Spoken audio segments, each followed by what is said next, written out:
PSA to anyone that likes to work on their car or sends it to a mechanic that doesn't care about their car like it's their own.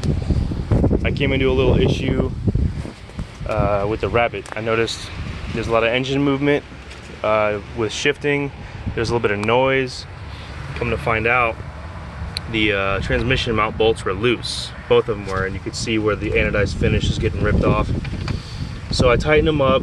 This one felt a little weird, like it was starting to strip out. So come to find out, the bracket below the mount is actually stripped out completely. Bolt just slides out. Now at first, I thought it was the bolt. I thought the bolt was too small. I didn't think it was the right size. So I went over to the Jetta today and took this bolt out real quick and brought it over there. Found out it's the same size bolt as the one that is in there.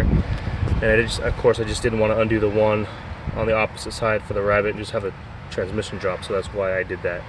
Turns out they're the same size, so he didn't put the wrong bolt in there.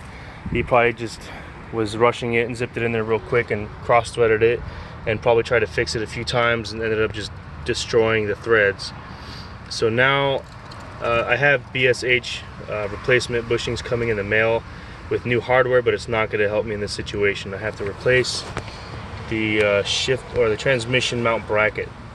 So I took a note with a part number on it. I'm gonna try to find one on eBay so I can swap it out, because I don't really want to go to a junkyard and pull one just to do it again to my car. Literally double the work, and it's not exactly fast and easy. It's kind of a pain.